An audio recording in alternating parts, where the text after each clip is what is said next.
you listen to reason? Will you open your eyes? It's a wonder what you'll find with an open mind. You may be surprised. Yeah. Gotta get away from this illusion for the sake of the world. This delusion, it's gotta go. Yeah.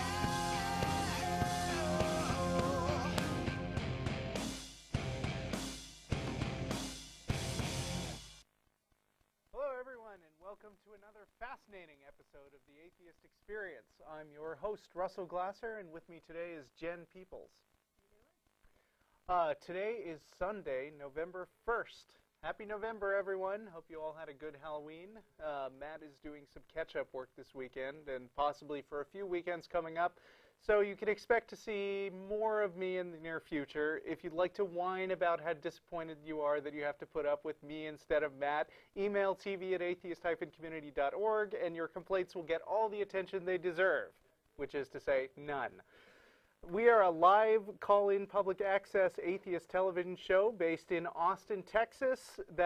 Thanks to our live internet stream, we take calls from all over the world, but special preference is given to people calling from inside the Austin area or theists calling to disagree with something that we've said. Now, this is my first show in the new studio, and it looks pretty cool, but I understand from listening to the podcasts of the last two episodes that there have been a few technical glitches, and I don't doubt that we're going to be embarrassed by them again, but not the fault of the fine and brilliant crew back there working to wrestle with new technology that is not part of Matt's apartment. Or as we call it, the spacious Dillahunty International Studios. The Atheist Experience is sponsored by the Atheist Community of Austin, a non-profit educational organization promoting positive atheism and the separation of church and state. You can find out more by visiting www.atheist-community.org. When you do, be sure to check out the FAQ page for answers to frequently asked questions that we receive on the show. Speaking of the new studio, it's a little weird in here right now. I'm used to just looking at the TV and seeing my face up there, or both of us, but right now it's got this Brady Bunch effect where there's like 16 panels, and one row of them is me, but too small to see. Oh, they're out of phase. Wow. Yeah, there's a delay. Yeah, this makes great TV and even better podcasts pointing out weird technical features that the audience can't see. Anyway, so if I get distracted for a moment, that might be why. So you can visit the website. You can also find there audio and video clips from past episodes, or I mean full audio and video, and links to clips. If you click on Archive, then you'll find a list of programs that includes links to both audio and video downloads, and a rapidly updated audio podcast. You can catch fan-selected clips of the Atheist Experience on YouTube, and you can also see full episodes of the show at blip.tv, or you can subscribe to the audio podcast.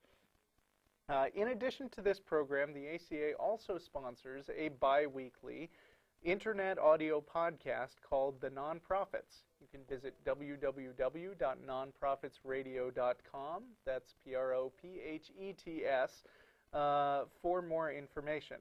Now, the next episode, I believe, is scheduled to air next week. No, 2 weeks from now, on Saturday, November 12th. But I could be very mistaken about that. So just keep posted on the website or something. Weekly meetings for the Atheist Community of Austin are hosted at Romeo's on Barton Springs Road from 11:30 to 1 every Sunday except for the first Sunday of the month when we host our lecture series at the Austin History Center, located at the corner of 9th and Guadalupe.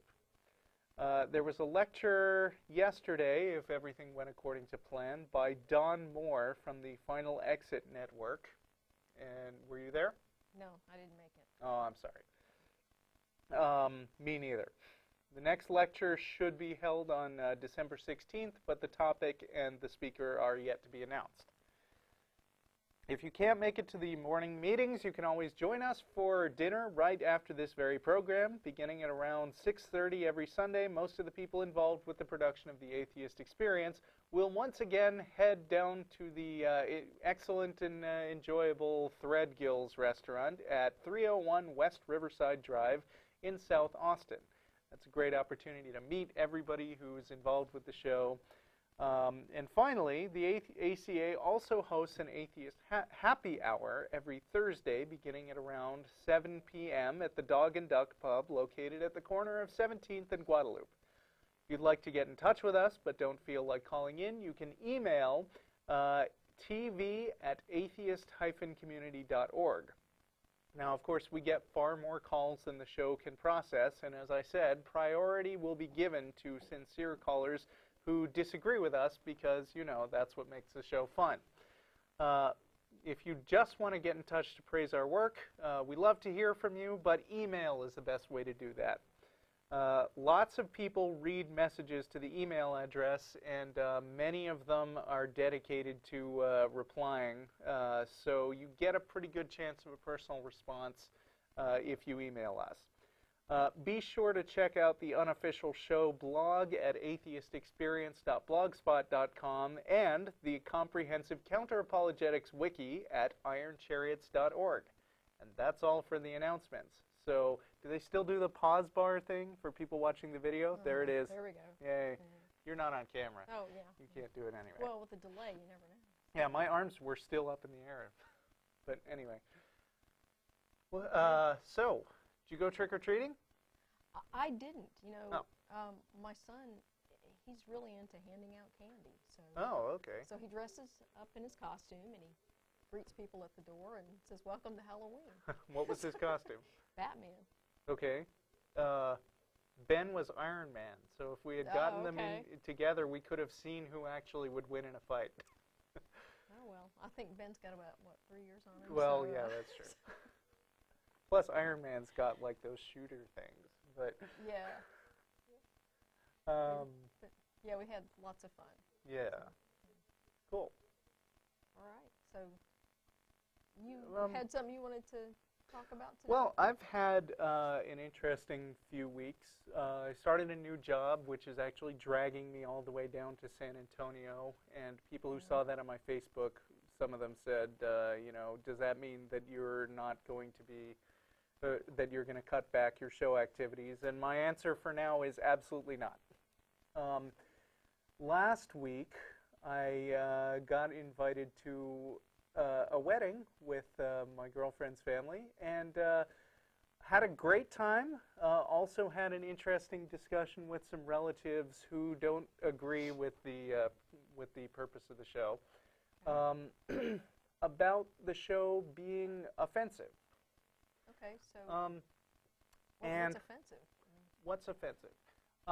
You know, I'm not going to talk directly about our conversation with them because I know that they're aware of the show, and I think that's rude. But I do want to sort of, you know, discuss the general notion of how it's offensive to some people.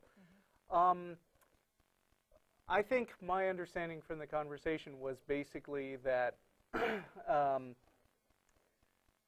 it's not right to directly go after people's religious beliefs and try to take away their faiths. And in some sense, I think that it's impossible to avoid being offensive doing the kind of show we do, because people are naturally ready to take offense when their religion is challenged in some way. Yeah. So we don't want to be offensive on the show. It's not our intent. But there's a kind of, oh no, that's even worse. They just changed the TV, so now I can see myself perfectly well, but there's still a long delay. 4 seconds ago. Please don't do that. Thank you very much. Election day polling places. Oh, great. Okay, so I'm trying not to pay attention to that. Yeah. But basically, you know, we're not here to try to convert anybody, first of all. I mean, you know, we're not an evangelism show. I've talked in the past about atheist evangelism and how I kind of enjoy it. But what we're here for is two things. One is, you know, promoting positive atheism and the separation of church and state, which is another way of saying outreach, trying to, you know, bring more atheists to benefit from the social activities of the Atheist Community of Austin. And the other is, oh boy, people who talk about being offended at their religion being challenged do not hesitate in return to say the most horrible things about other religions and atheism, which is not a religion, but about people's lack of religion. Somebody quoted to me, "The fool has said in his heart there is no God," which I'm used to because it's a giant freaking cliche. But it's like, huh, you're telling me that you are insulted by my discussing your religion in a critical way, but you are here telling me that I'm a fool to my face. Interesting.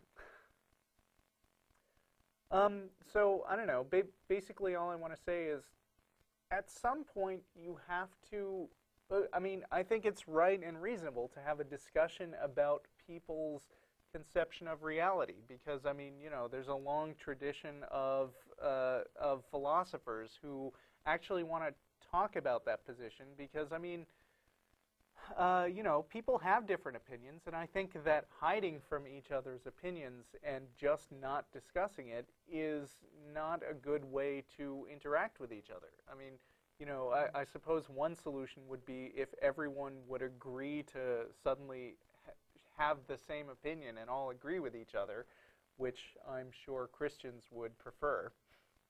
But, you know, that hasn't been happening in a couple, you know, 10,000 years of recorded human history. And I don't see it happening now. So, I mean, I think that actually communicating about differences of opinion in the meantime is kind of, you know, a necessary stopgap. Do you ever offend anybody? I'm sure I do. I think it's unavoidable. Yeah. I mean, unless you just sit down and say nothing. Right. Which some people would also like. Well, yeah. And you know, I would say that for every person who emails us telling us how much we've offended them by, you know, challenging them to support their beliefs through logic and reason, we probably get 10 emails from atheists who say, you know, thank you for what you're doing. Right. You know, I thought I was the only one. A lot of email from people who are like embarrassed to, or I mean, you know, uncomfortable with the notion they don't believe in God. Their whole families are religious. Most of the people they know are religious, and you know, people being social creatures want to sit down and discuss what they think. Yeah. And yet, people who are in that kind of situation, which you and I are not, can get frustrated because they don't feel like they have an outlet. They don't have anyone to talk to about what they think. And so a lot of people find it very liberating when they realize, oh, there's people out here who not only think the way I think, but are willing to intellectually defend what I think. Right. And I don't expect everyone who watches the show to agree with us all the time. I mean, people who mostly agree with us even should not be expected to just take what we say here on the show and treat it as gospel, so to speak. Yeah. But it feels good to me to have an opportunity to sit down and talk about this stuff and invite the disagreement, and invite the disagreement from other atheists as well as theists who might be watching and just be offended at the notion that we're challenging them. Yeah. So. Well, and one of the things is, you know, I don't want to live in an echo chamber where the only views that I ever hear are things I already agree with. I'd much rather have my views challenged from time to time and have to come up with a way of defending them Right. on my own. And so I try to read something that I know I'm going to disagree with at least a couple of times a week, because I think that, you know, sometimes I change my mind about things. I get new information, or I find an argument particularly compelling. But, you know, if you live in an echo chamber and you don't expose yourself to other views, then, you know, you kind of get stagnant. And That's right. I mean, Matt always liked to say, you know, I would like to have as many true beliefs and as few false beliefs Right. as possible. And I suppose one way to feel like you've arrived there is to just tune out everyone who disagrees with you. yeah, And that way you can only talk to people who reinforce what you already think, and then you can feel like, hey, I'm right about everything. But when it comes to being right and wrong, there are, in many cases, I mean, you know, there are matters of opinion, but there are also matters of fact where whether you're right or not depends on how well your belief actually sort of syncs up to the real world. right. And if you don't want to just be stuck with a rigid set of beliefs and not know when the corresponding, I mean, you know, when the corresponding fact may disagree with you, you know, that's fine for some people, but I think that the only way to actually weed out the problems that you have with your beliefs is to come up with people who disagree and see how reasonable they can be. And if you wind up changing your mind, I'd say that that's a good thing, because it means that you probably realized you were wrong about something, and therefore now you're probably right. Well, and this gets back to, you know, we got an email not that long ago from a guy who said, hey, you know, it was something to the effect of, don't say you don't know. And Yeah. I said, no. If you don't know, if you really don't know, then the answer is, I don't know. You know, and my view on this, and this is what I responded to him, was that I think that claiming that you know something when in fact you don't is a character flaw. Right. But in some religions, that's viewed as a sign of virtue. Yeah. You know, that you can claim knowledge that you cannot possibly have. Yeah, I don't like that kind of arrogant, unwarranted certainty Yeah. that comes with saying you know things all the time. Yeah. I mean, I try as hard as I can to know everything. Yeah. You know, I like to read a little bit about all kinds of subjects. Some of them are less boring to me than others. But, you know, I want to be at a point where I can offer an opinion that is informed by some kind of background reading from somebody who really knows what they're talking about. But there's a lot of stuff I don't know. There's even a lot of stuff that, you know, scientists or the general body of smart people know about, but I just haven't brushed up on it enough. Yeah. And I think it's important to be honest about that. Well, yeah, and you know, we get emails sometimes from theists who ask us, well, you know, without God, you know, what's your purpose in life? And I mean, one of the things that gets me up in the morning is the fact that I don't know everything, that there's always something new I can learn. And I think that's what makes life interesting, at least for me. I mean, to have this unwarranted certainty about things because it's written in a book of Bronze Age myths, you know, to me, that makes life pretty boring. Right. And dark and scary and all kinds of things. So. Well, I mean, you know, it is a kind of a dark and scary book in a lot of places. Oh, yeah. It doesn't have to be. I mean, you know, I can think of somebody writing a better book that says this is how you should think, but it would still be like a static snapshot of in time, which doesn't take advantage of expanding human knowledge. And, you know, when you look at the actual Bible, it very much looks like a snapshot of time where they didn't realize a lot of things that were wrong with the way they were thinking. Right. Like, to take our favorite example, slavery. Mm-hmm. Yeah. Well, and that kind of gets me to, I wanted to talk a little bit about an email we got from a theist not that long ago. And Tracy actually had a pretty lengthy conversation with her. Don't want to give her name out on air, so I'll just call her M. Okay, M wrote to us with, I forget how many different forms of proof of God's existence, including Bible codes. And so she was using you remember this email exchange. And no, but I saw the very long post Tracy put on the Atheist Experience Yeah, blog Tracy had an about excellent Bible post. codes. Well, this same individual sent us an email. It turns out she's also an anti-vaxxer. So, in case you didn't know, the H1N1 flu vaccine is an evil plot by the Obama administration to poison your mind and, I guess, make you vote Democrat or something like that. I don't know. Wow, they can do that now? I know. It's That's like, pretty wow. cool. Yeah.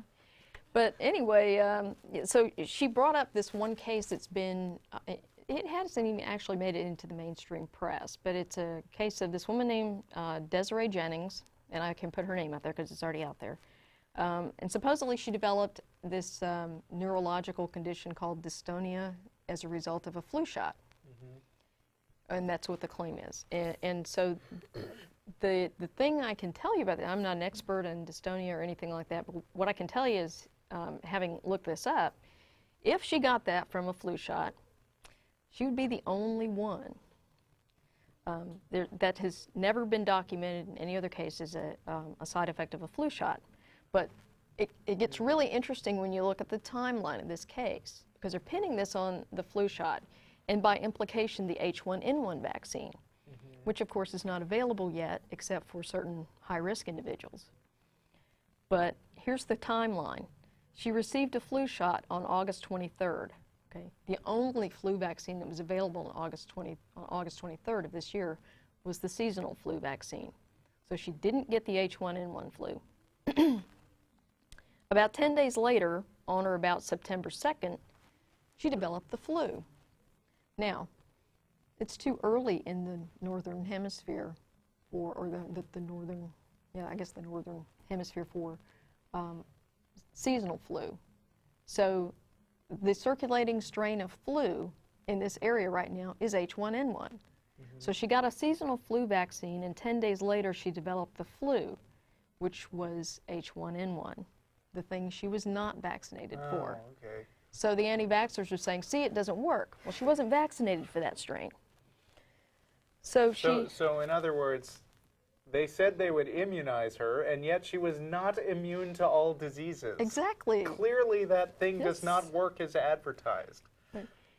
And so then she returned to work on September 8th, so about 6 days after she first came down with the flu, which is about right. If you look at what people are saying about H1N1, that's about the course of the disease. So she went back to work. She was still extremely fatigued. Again, still, a common symptom of the flu. She passed out at work, so she left work, passed out again at home. Later, she went to an urgent care clinic where, according to the report, she had convulsions. Okay, convulsions also could be another word for seizure. Okay, and then she was transferred to a hospital where she spent 3 days. Okay, so the timeline here is that she got the flu shot. 10 days later, she comes down with the flu. 6 days later, she goes back to work. Then she apparently gets much worse, which is the warning sign that they tell you about H1N1. If you seem to get better and then you suddenly get much worse, go to a hospital because you might be having some additional problems. So she, she's developed this condition, this neurological condition at some point in there, and it's not clear exactly when these symptoms manifested. But in any case, if you look up this condition, dystonia, one of the risk factors for it is a seizure disorder, which, hers could have been caused by the flu. But the flu is also known to cause neurological side effects. That's pretty well documented. So the big deal is that it was not the flu shot that was the likely cause of any of the problems that she's having now. Right. The more likely cause is that it was, in fact, the flu. And if she had been vaccinated for H1N1, she probably would not have suffered. Is she all right? I mean, what's her prognosis now? Is she likely to recover? She's her condition right now is it's still pretty early in there, so it's not really possible to know with any certainty what her condition's going to be like you know, a year from now or even 6 months from now. There's not any real cure, and so most of the treatment for this is aimed at symptomatic treatment and improving, you know, people's ability to function. Right. Well, So- I mean, you know, this is a pretty typical reasoning error, which is that people in general are not good at calculating odds. Right. And so you hear about one big high-profile story, and of course, single big high-profile stories are all over the place now because we got international cable news and the internet. Yeah. And so anything that happens that's even slightly interesting is going to become instant national news. And then, you know, people, because our brains sort of developed to calculate the odds in small communities, are going to be like, wow, I've been hearing all these stories that have been collected by Bill Maher or whatever. Yeah. Yeah. About people who got the flu shot and then got sick. When in reality what's going on is people get, lots of people get flu shots, lots of people get sick. There's an intersection between those two. And the intersection may actually be smaller than the people who are getting sick without the flu shot, but then you notice them more. And that's data mining fallacies. Yeah. But, I mean, you know, the best available evidence we have for H1N1 right now, which is, you know, from CDC, is that it's going to be highly effective against H1N1, and that's because the antigen match is really, really good for H1N1 versus seasonal flu where, you know, it's a best guess at what strains will be circulating during the flu season. So overall estimates is that it comes in at about 80% effective at preventing flu, and that varies from, you know, somewhere in the 50% range up to over 90%, depending on the year and how good they get the antigen match. But H1N1 is going to be pretty good because it is a good match. So anyway, that was our anti-vax emailer, and it was interesting. I had a conversation in the chat room a couple of weeks ago with a guy who was saying he wasn't going to get the flu shot because he I forget what his reasoning was, but essentially he was refusing the flu shot, and not because he can't take the flu shot, but just because of some other reason. So I actually called him a parasite, and I stand by that, by the way. Because for every person who can take the flu shot and who does not take the flu shot, you become a potential vector to transmit the disease to someone else. And you may transmit the disease to someone who, for medical reasons, cannot take the flu shot. And if that person gets sick and dies, then you are indirectly responsible for causing the death of another human being, simply because you refused to take a very safe and effective vaccine. Right. And someone else in the chat room said, well, what do you think should happen to people who don't take the flu shot? And I'm not really sure where that was going, but I can guess that it was that, you know, somehow the government should intervene and force them. And, Yeah, you that know, would be a huge can of worms there. yeah, it's like, okay, first yeah, of all, it's my opinion that this guy is a parasite, okay? Yeah. And what makes anybody think I need the government to validate my opinion of the guy that he's a parasite? Oh, and a moron. Right.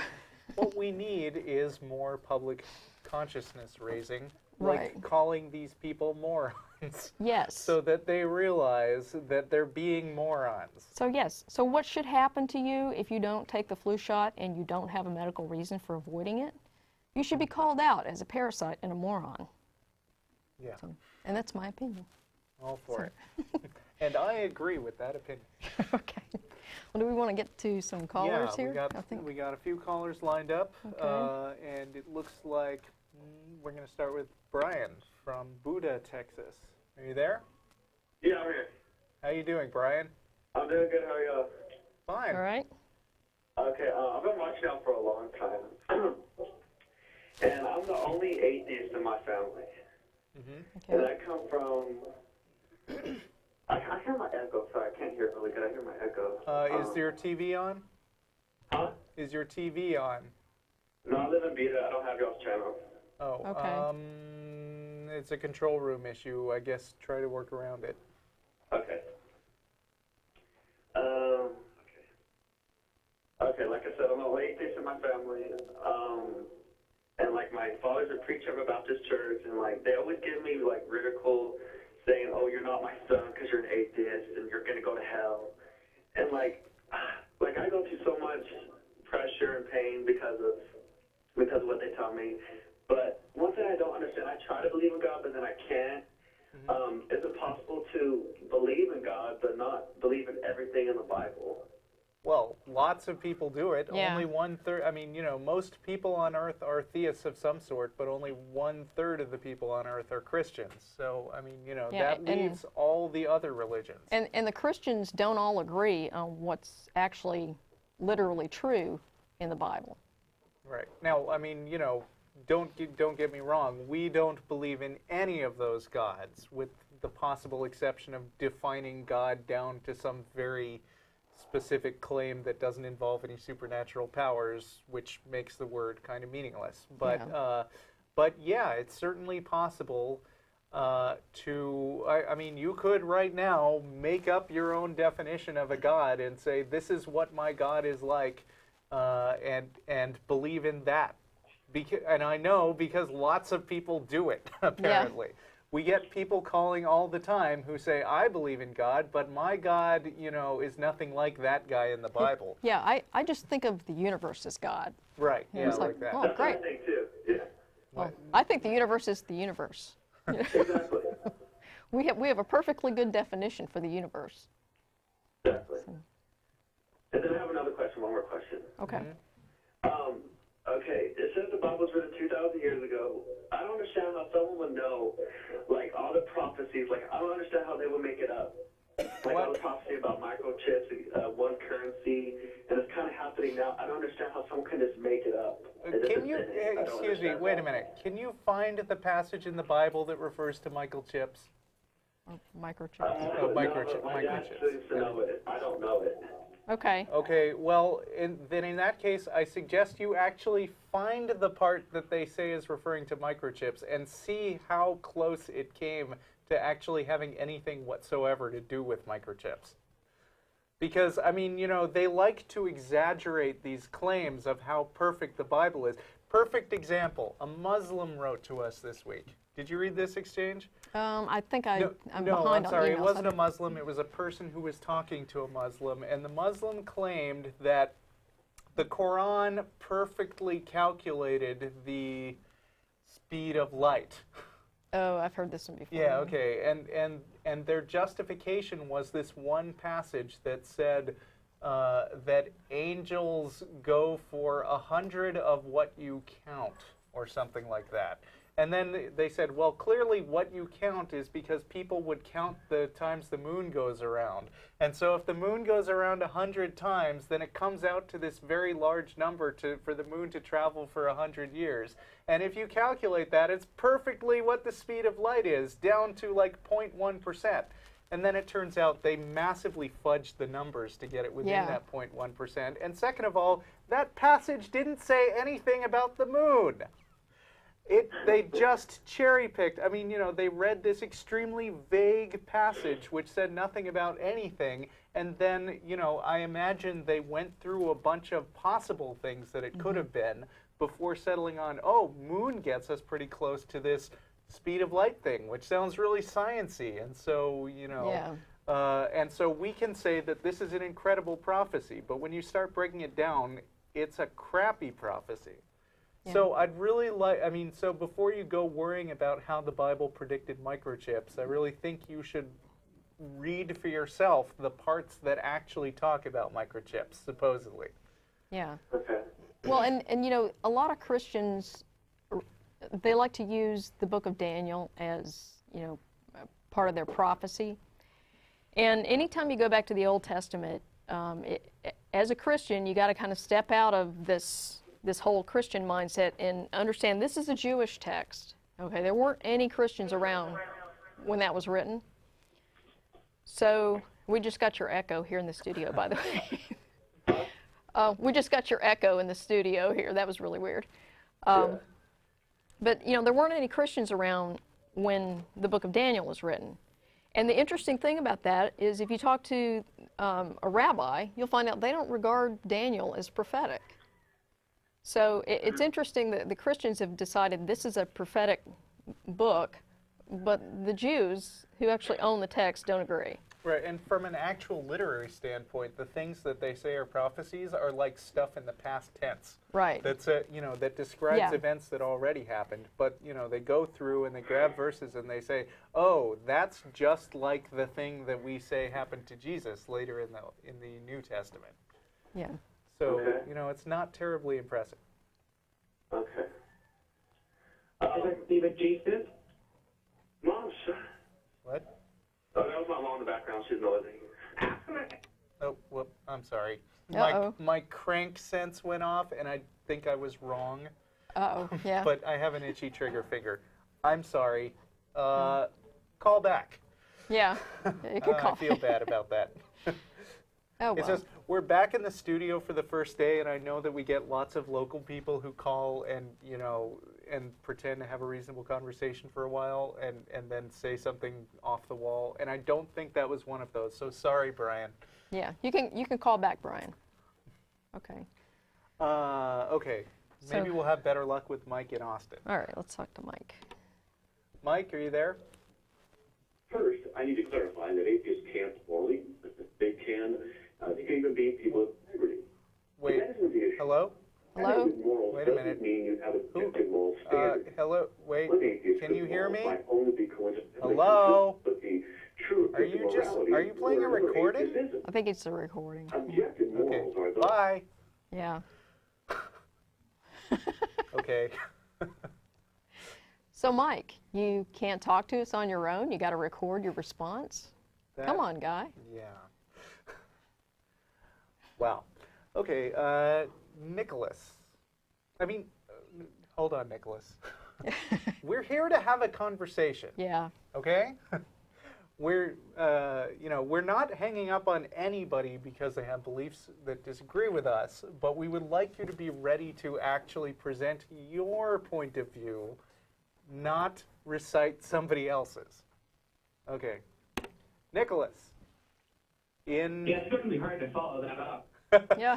Yeah, well, you could just start talking and ignore everything I say. I'm calling from Skype, so I was highly tempted to play you through my computer so you hear a recording instead of my live voice, but I'm not going to do that. Okay, Okay. thank you. Well, just to give you a little background on my question, I'm part of an atheist free thinker agnostic group, Theology, and one of the group leaders was trying to give a definition of religion, and I felt it was very nebulous, sort of didn't really capture what religion was, thinking about rituals and dogma, rules and things like that, but he didn't really get to the heart of what I feel defines religion, and so it got me thinking about how I define and what isn't religion, and I thought about deism, whether or not deism is a religion or if it's just a philosophy. But it is just a philosophy. But it seems to be somewhat separate from other philosophies that may not rely on a natural Okay. argument. Okay, that's a little hard to follow because, I don't Yeah. know, the Skype was really good in Matt's apartment, but somehow Yeah, you bring it it's here and breaking it's up. very, very choppy. But as far as what the right definition of religion is, I think that the word is so vague, I mean, you know, is Yeah. so hard to pin down. It means different things to a lot of different people that it's often not worth getting in an argument over who's got the right definition of religion. I mean, I think it's better to nail down a meaning and then talk about what that meaning implies. Like, for instance, if somebody wants to say atheism is a religion, which they often do, my reaction is, what do you mean by religion? And when they say, and when they explain their definition of religion, I say, okay, by that definition, atheism is a religion, but so Yeah. what? Yeah. I think when I think of religion and what that actually means, you know, there's a couple of concepts here. One is theism, and theism is just, do you believe that a God exists or not? Uh-oh. And if the answer is yes, then you're a theist. And if the answer is no, then you're an atheist, okay? And then when you talk about religion, that's sort of like, what flavor is your theism? Yeah. Well, I mean, to me, religion indicates not only belief in a God, but also an organized system of worship of those gods, a set of rituals, something surrounding the the belief in God. And so in that sense, it would be hard to describe deism as a religion, because deism explicitly said there was a God who created the universe, but now he's gone, and there's nothing you can do to really communicate with it or get any signals from it. Right. And so, you know, in that situation, having a religion around it would be kind of pointless, because there's nothing that religion could actually do. Similarly, that's one of the reasons I don't really think atheism is a religion, by my definition at least, because if there's one thing atheists are not, it's organized. Yeah. Well, yeah, we had an email just this weekend, and somebody said, you know, what's your consensus opinion on free will? And Jeff D. answered and said, well, there isn't a consensus. Here's what I think, and he proceeded to talk about that. Yeah. And so, you know, that's pretty much how it is for almost any question you'd have. We have people who agree, you know, with each other and everything, but I wouldn't say that we have a lot of consensus opinions on very much, except for things regarding separation of church and state, and I guess the value of what we're doing here. And there's stuff that a lot of us like to do together, like, you know, go out to Threadgills in South Austin at 6:30 p.m. after the show and hang out and have good conversations and, you know, and talk and enjoy ourselves. But not everybody comes to that. I mean, likewise, there are some people who go out drinking, and I never do. Yeah, at the Dog and Duck at 7 p.m. on Thursdays. Yeah, I've been there one time. Yeah.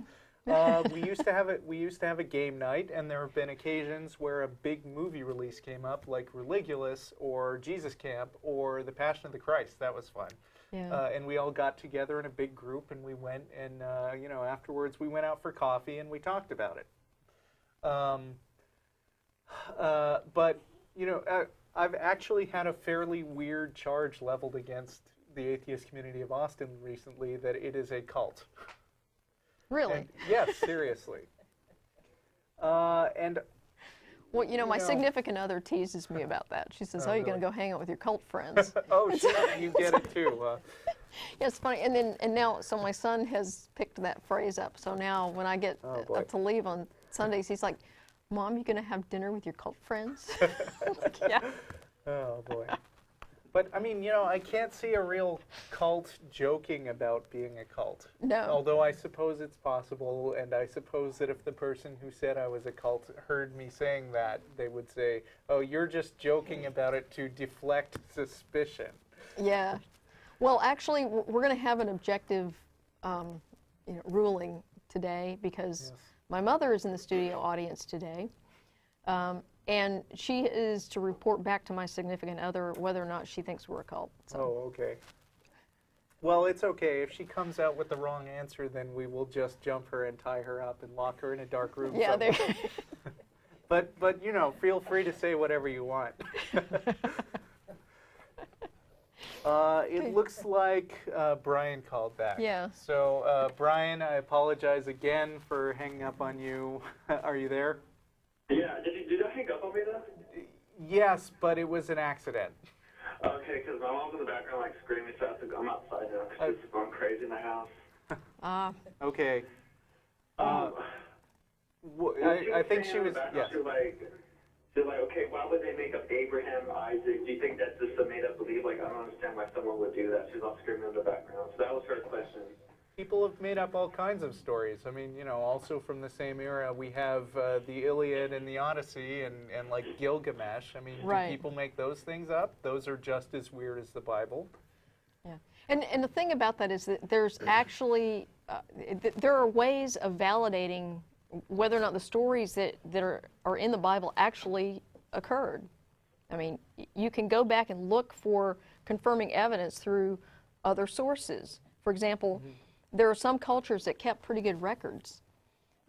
And the Egyptians actually were one of those civilizations that kept really good records.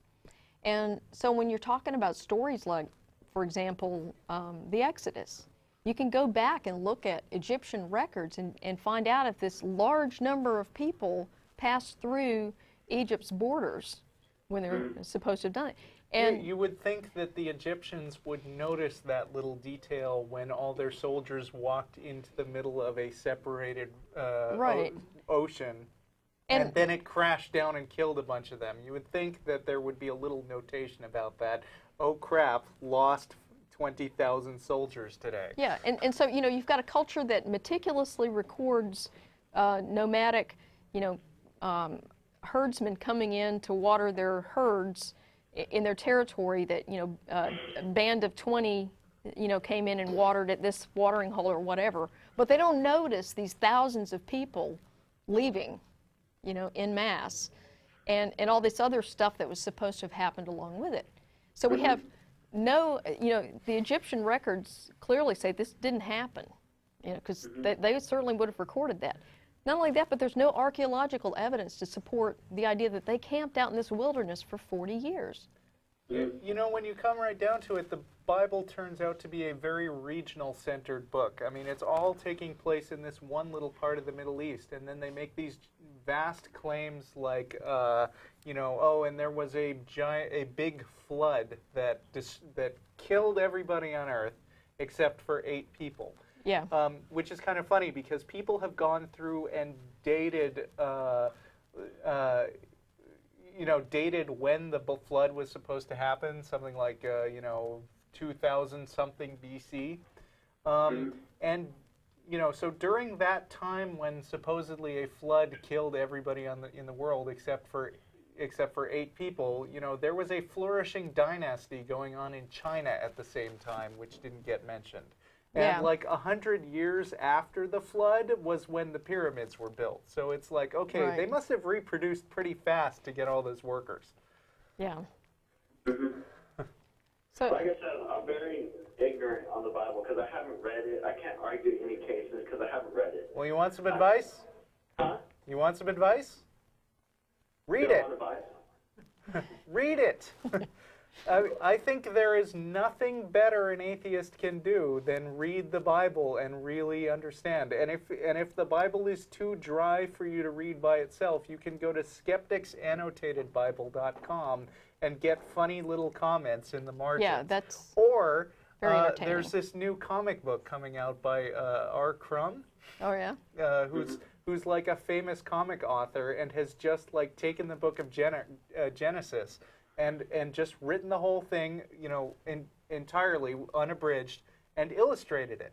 But I mean, you know, illustrated it thoroughly, like all the really graphic parts and all the horrible violence and all the, you know, all the sexy stuff, you know, drawn out very explicitly. And I hear it's really interesting. So you might want to look that up. That's brand new. Like I said, one thing that made me become atheist is when I was in high school, I knew a lot of gay people, and when I was a Christian, I would tell them, you're going to hell, you're wrong, you chose to do it, like you're going to hell. And then when I started getting knowledge, studying people's pattern, I realized it's not a choice. Maybe they're born like that. I don't think God's going to set himself for being born like that. That's one thing that made me contradict the Bible and wonder a lot. That's the one thing about homosexuality that made me wonder. Do you agree? Of course. Yeah.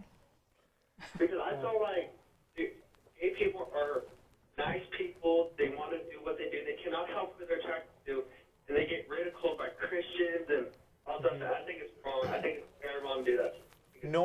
Nor should they try to help what they can do, because I mean, you know, if they're involved in something that they enjoy, which is not hurting anyone, then whether it's a choice or not, there's no reason they should stop.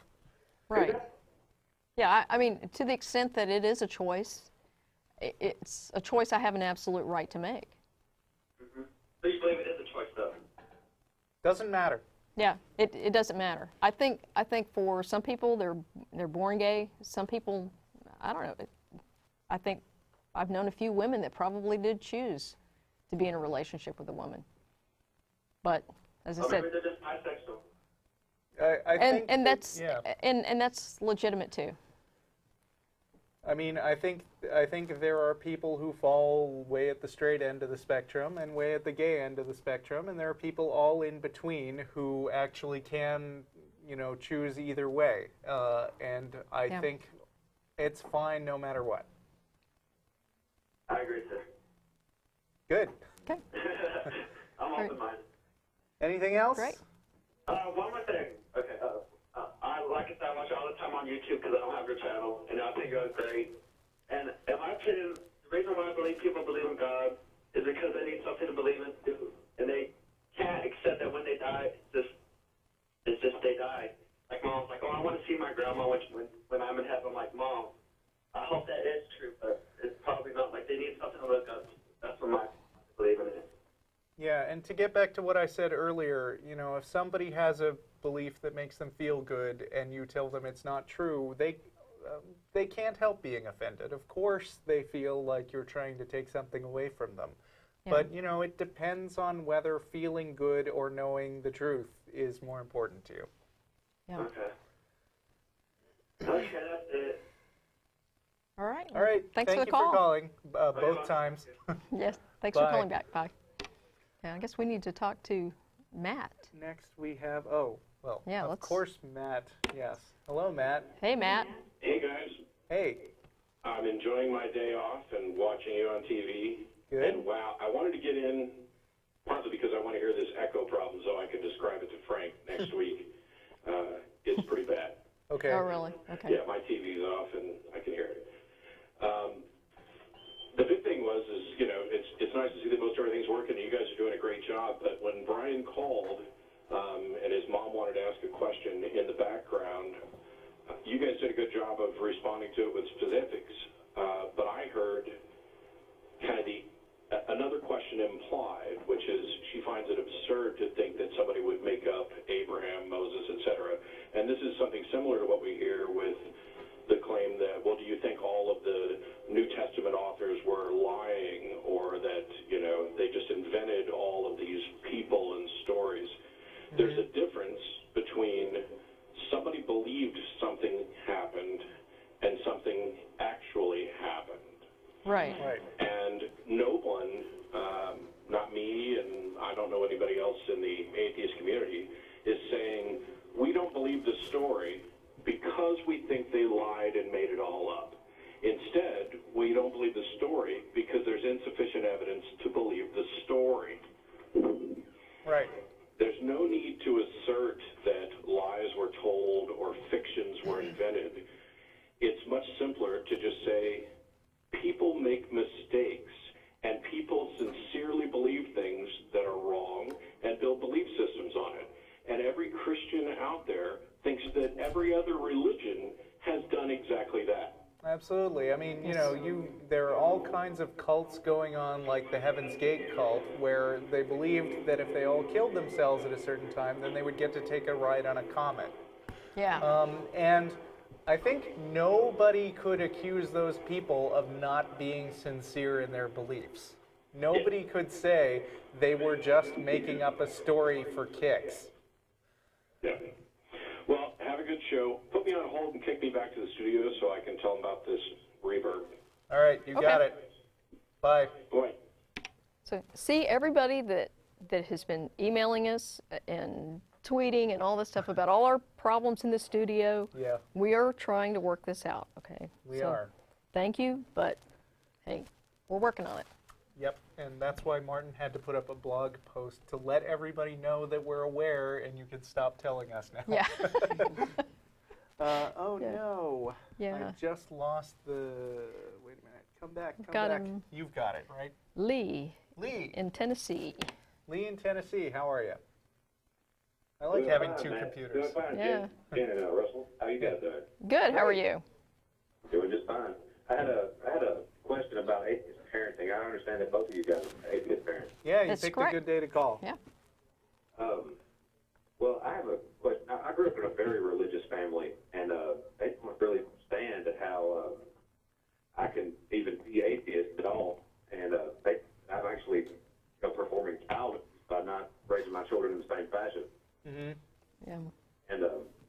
just wondering if you guys had any recommendations for that, because, I mean, I'm kind of at my wit's end on how to respond to them at this point.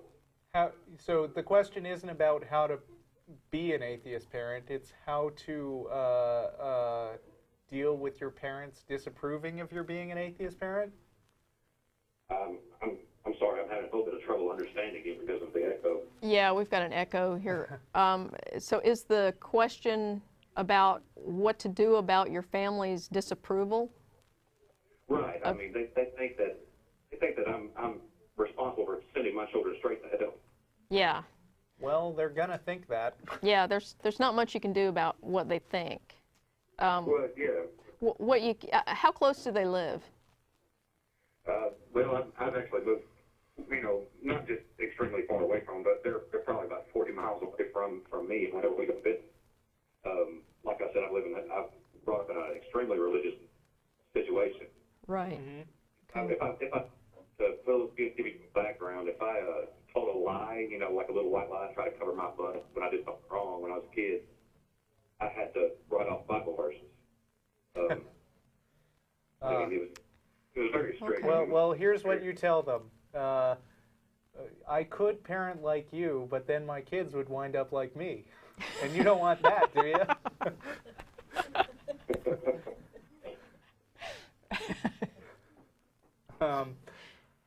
I don't know what else to say. I mean, your parents will probably always disapprove of you unless you turn them into atheists, and I don't expect that to happen.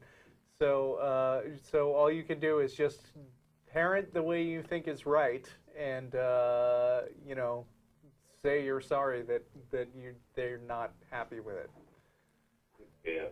Well, and I would also say that you would be within your rights as a parent to insist that your relatives respect your decisions as a parent about how you bring up your kids.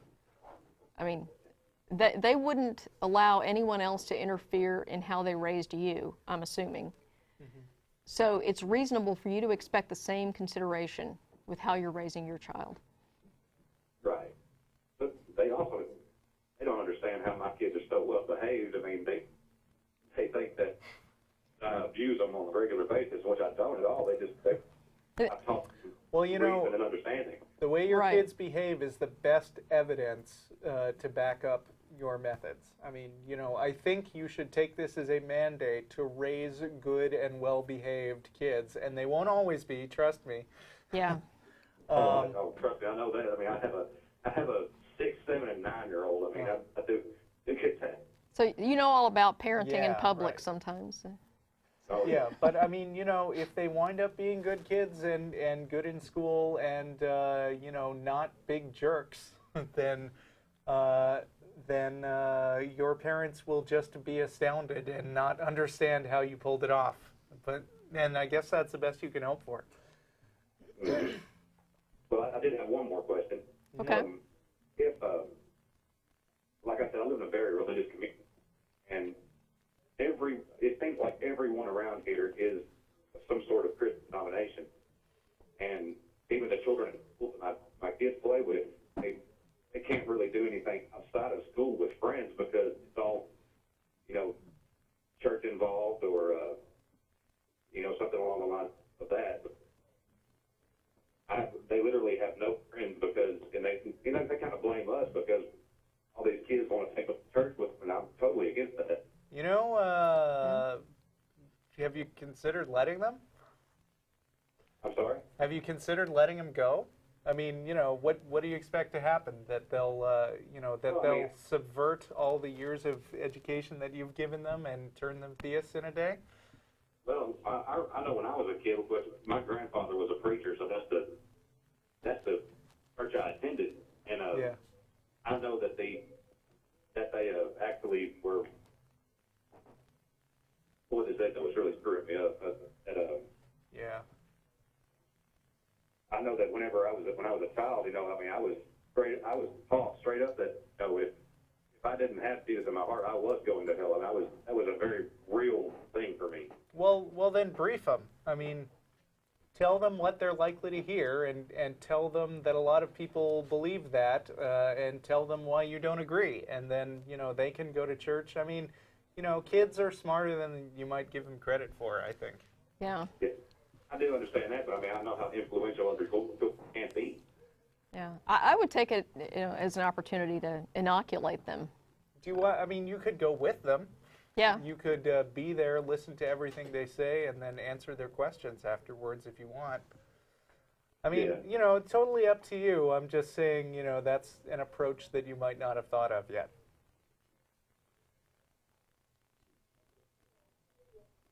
So, Well, I mean, I'm kind of at a wit's end on it. If they want to go and do stuff with other kids, I mean, at the same time, you know, I feel guilty about even considering the subject to, you know, those kind of views. if they're mad at you because they don't get to go, then you have nothing to feel guilty about. You're just granting their wishes. And Yeah. I mean, you know, I, as an adult, not being coerced in any way, have been to church with Matt like twice, Yeah. and gone all the way to I forget where it was, but it was the Hell House last year. Oh, yeah. And had a All the way up to crappy the- experience, Yeah. but you know, went there for the entertainment value, and like we were talking about earlier, we don't want to stay in a bubble, and just went there to see how they're pushing the religious message. Oh, okay. So, I mean, you know, there's nothing, I mean, you know, they can't really instantly brainwash you or your kids. Maybe in some cases they can, I don't know. Yeah. I appreciate it, guys. All right, Sure. Good luck. All right, thank you very much. thanks for calling. Okay, so my internet is completely gone and I can't get it back, and I don't want to keep fiddling with it Okay. on TV. So next we have You seem to have it. we have Paul in El Paso Okay. on line 2. Hello, Paul? Oh, we can't hear you at all. I mean, we can hear a faint little bit. Yeah. Can you guys fix him? I Yeah. don't think he can hear us either. Doesn't sound like it. Hey, Paul, stop talking for a second. This isn't working. Yeah. Okay. Once again, All right. the fun of being in a new studio. Luckily, I brought some material with me to keep us. Well, I was going Or to you did, comment too. on you know, the Brian originally it popped up. He wanted to talk about microchips. You know, and he mentioned microchips. Yeah. And that's another interesting thing. I sometimes go over to the Rapture Ready forums because if you want to see some really crazy stuff, go to Rapture Ready Right. and take a look at what they're saying. And a lot of them have decided that this flu shot, you know, because the government bought the stocks of the H1N1 and they're distributing it, that it's because it might contain a microchip, and that would be the mark of the beast. Wow. So wait a minute. And they typed this on their computer. yes. Okay. So I can't figure that one out. never mind that you can't spray a microchip up your nose without noticing. They're not that micro. Wow. You know, all of my pets are chipped. Okay, the chip is about the size of a grain of rice, so you couldn't like not notice this thing, and you can't get it through that little tiny needle even in the regular flu shot. So, Right. but they've oh. decided. I'm being told by the studio that the nonprofits is on temporary hiatus until Matt's work situation improves. So, okay, no nonprofits next week, no nonprofits the week after that. Sorry, the show is all you get for a while. So we don't have more callers lined up. Do you have anything that you wanted to I talk about? think that's pretty much. Oh, just a little announcement here about how we. Those of you who've tuned in before, you know, we have a Twitter account. Okay. Oh, yes. I should When- add that to my announcements. Yes, we do have a Twitter account. It's called Inside the ACA with no spaces between the words. So you can follow us if you like. Case doesn't matter, right? It shouldn't matter. Okay. But if you can't find it or whatever, sometimes Twitter glitches and you can't get to it, just send us an email at the TV list and we will get you a link to the Twitter account. And the other thing is, no one monitors that when we're doing the show live. We have a small number of people who produce this show, and they've got their hands full right now. The producers are doing an excellent job learning the new equipment and keeping us on the air here. So that is not reasonable to expect somebody to monitor that Twitter account. And the other thing is, you'll notice that I'm technically logged into the chat room, but if you're sending me private messages, I don't actually monitor the chat room on there. So we have no callers lined up, so first of all, I want to make sure that they've got the phone number up there because the screen is once again so tiny that I can't see it. yeah. And second, tell our audience that if you are trying hard, I mean, maybe they dropped all callers. Oh, there's one. Yep, we've got one coming up. Anyway, Okay. Meanwhile, in international news, I'd like to give you two different takes on the same story. One is from the BBC. Scientologists convicted of fraud. A French court has convicted the Church of Scientology of fraud, but stopped short of banning the group from operating in France. Two branches of the group's operations and several of its leaders in France have been fined. The case came after complaints from two women, one of whom said she was manipulated into paying more than 20,000 euros, or about 18,000 pounds, and I don't know the exchange rate from there, in the 1990s, but I bet it's still a lot. A Scientology spokesman told the BBC the verdict was all bark and no bite. France regards Scientology as a sect, not a religion. Prosecutors had asked for the group's French operations to be dissolved and more heavily fined, but a legal loophole prevented any ban. Instead, a Paris judge ordered the church's celebrity center and a bookshop to pay a 600,000 euro fine. Alain Rosenberg, the group's head in France, was handed a 2-year suspended jail sentence and fined 30,000 euros. 3 other leading members of the group were also fined. Now, the other take on this story comes from the Daily Mash, which is a British version of The Onion, I think. Church of Scientology guilty of acting like a church. A French court's decision to fine the Church of Scientology for making outrageous promises based on absolutely nothing last night sent shockwaves of fear through the world's major religions. As the Scientologists were fined £500,000 for claiming eternal happiness was based on handing over a lot of money, and that the human mind is engaged in a constant battle with insane aliens, Catholics, Protestants, Muslims, Hindus, Jews, and Buddhists all began the search for a truly outstanding lawyer. A Vatican spokesman said, if every Catholic that we've lied to about virgin birth, miracles, limbo, and heaven, and we're talking billions here, decides to sue us, we're going to have to sell all the artwork and quite a lot of the gold. It goes on, but I think we've got callers left, so. Yep. All right. Okay. Matt's back. He just Matt's can't back. stand not being on the show. Are you there? I am here. All What's right. up? It wasn't that I couldn't stand it, that you said you didn't have any calls, so Oh, I figured okay. you were lonely. All right. Aww. There were a couple announcements to knock out that I'm not sure you hit or not because I missed the opening of the show. The Texas Free Thought Convention is coming up November 14th in San Antonio. Did not mention that. And Dan Barker will be there, as well as a bunch of others, including Vic Stinger, who was here in Austin on Thursday. There was a joint event between ACA and the Center for Inquiry at Opal Lines downtown, which went pretty well. Don recorded it, and I think the current plan is to use the video as a special edition of the Atheist Experience sometime in the future. Okay.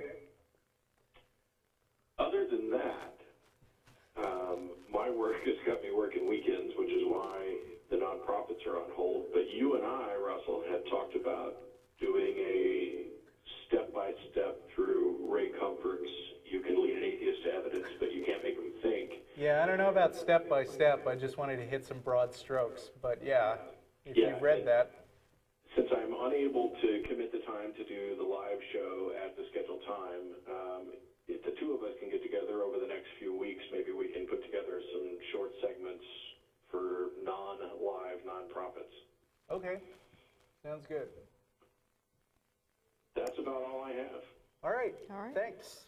Thanks, guys. Bye. Thanks. We got Jeffrick in Toronto, Canada, and we have more free lines, so call on in. Hello, Jeffrick. Greetings. Can you hear me clear, or is the echo too bad? Actually, I don't hear any echo at all on this call. What'd you guys do? Responses back in high echo tone. Mm-hmm. Oh, okay. Well, sorry. Anyways, did you know that yesterday was the celebration of the anniversary of when Michelangelo had finished the Sistine Chapel and Pope Julius opened it to the public? And the first thing Pope Julius said after he saw the ceiling was, "Michael, I said I want it off-white." But That's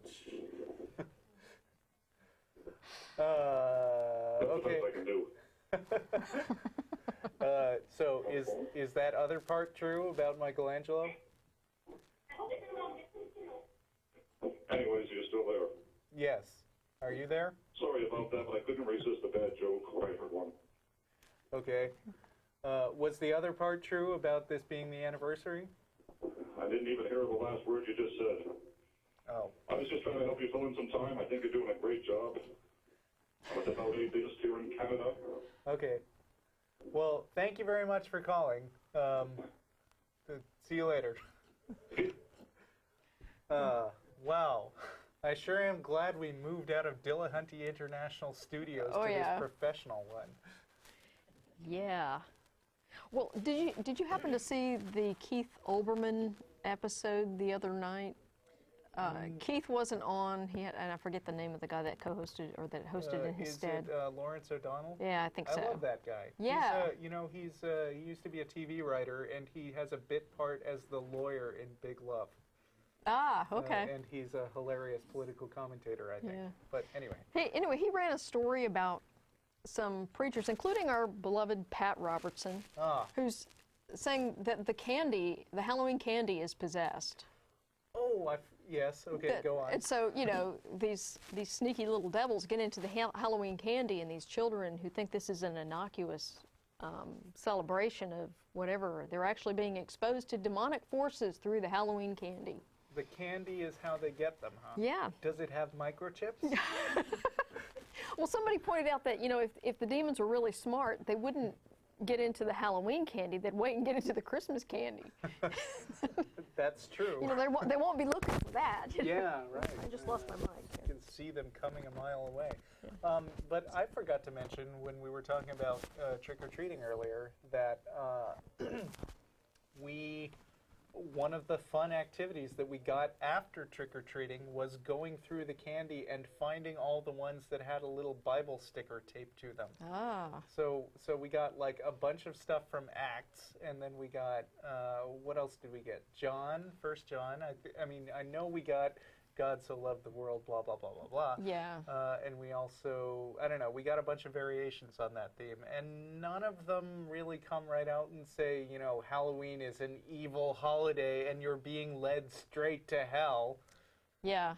They just seem to think that Halloween is a good time to preach. And I guess they should be grateful that they didn't just get, a tract and no candy. Although, one of the lame Bible stickers was attached to goldfish. So, a little bag of goldfish. So it's so not the individual goldfish. So it's like, if you're trying to win hearts and souls, yeah. Let me give you a tip. Give the good stuff. Yeah.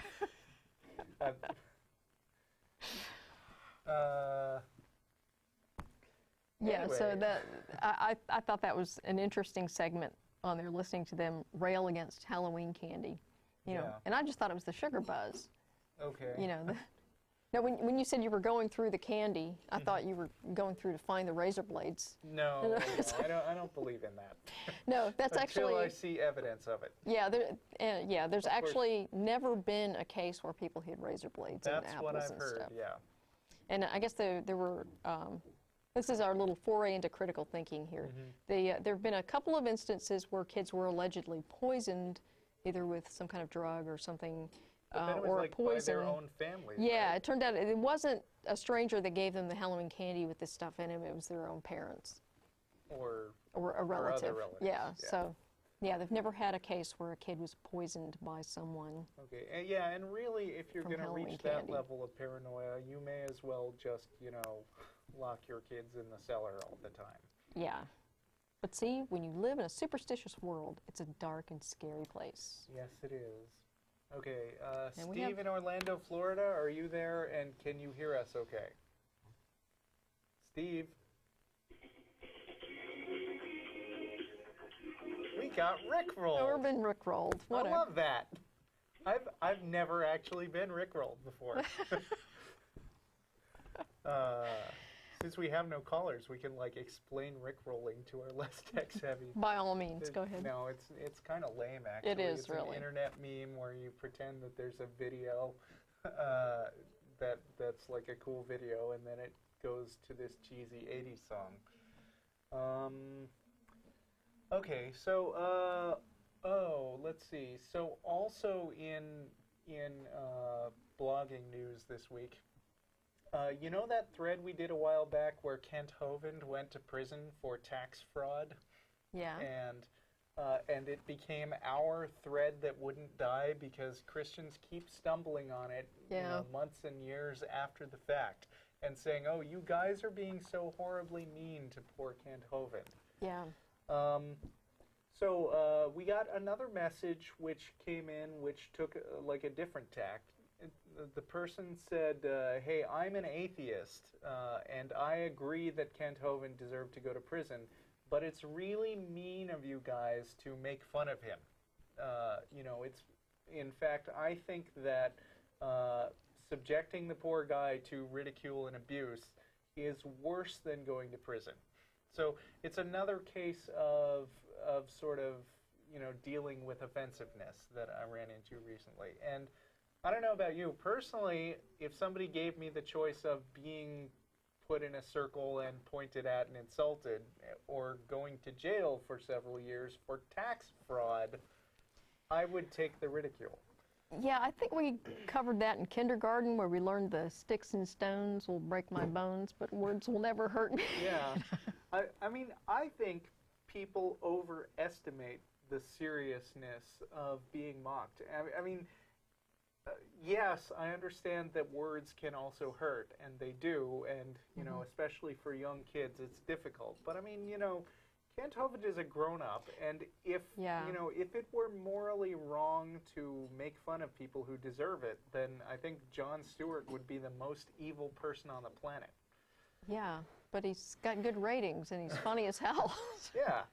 And, we only wish we could be, Yeah. that popular. But I don't know. I feel like making fun of somebody like you mentioned before, anti-vaccination people is healthy, and it's even constructive. Well, and okay, since we're on the anti-vaxxer thing again, this is like a pet peeve. You get the people who refuse vaccination, and then they say, oh, but I'm not eating sugar or cheese or corn syrup, and I've cut out milk products, therefore I never get sick. Okay, Right. Not eating milk, sugar, cheese, whatever thing is not a magic curtain that falls down and protects you from infectious disease. Okay, Yeah. you can't boost your immune system by taking some herb or whatever and magically ward off the flu. Mm-hmm. If you want to magically ward off the flu, get your flu shot. Yeah. Because that will work. I'm hesitant to read this message from the studio because it would give some indication of how to make the show more annoying to our callers. But apparently we're experiencing sort of the equivalent of a denial of service attack and that's why we're having so many problems keeping calls on the line. Okay. But we've now got Brian from Los Angeles on the line. So are you there, Brian?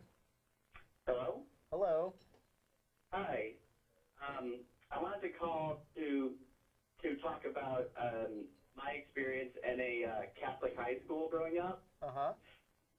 And just the fact that even though it was a Catholic private high school, in our biology class, we were taught the theory of evolution, and it was presented as straight science, no mention of any kind of intelligent designer or anything at all. It was just basically, I think, the kind of science class you would get in a public education setting. And so It's actually it's probably better than the coverage that evolution. Education, I know that whenever it gets covered in, like, on your show or in an atheist blog or whatever, it tends to have a very negative connotation, and I just wanted to say that that isn't always the case. Okay. Yeah, and in fact, as I recall, the Catholic Church has, I think they came on record a few years ago saying they accepted evolution. Under Pope John Paul, they did. Yeah, under Ratzinger, I think. They backed off of that. Yeah. Bit. But the Catholics, I think, are much better about teaching the science than some particular strains of Protestant. Yeah, and the interesting thing about that is that the Catholics or anyone in a parochial school isn't covered by, for example, in Texas we've got this huge problem with the State Board of Education and what they're doing to science education here. We've got groups that are trying to prevent them from gutting science education. But the interesting thing is the parochial schools are not bound by whatever the State Board of Education comes out with in terms of textbooks. So they are actually free to choose really good textbooks, and in some cases I think they do.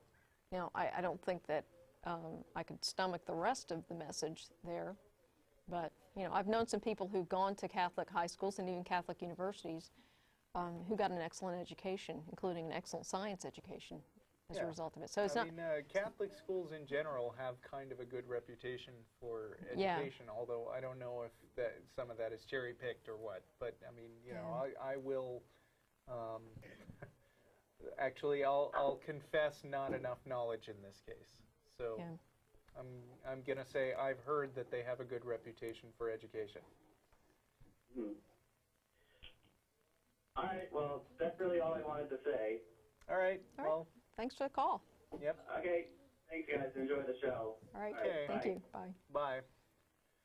Bye. And just a reminder, the show, we have...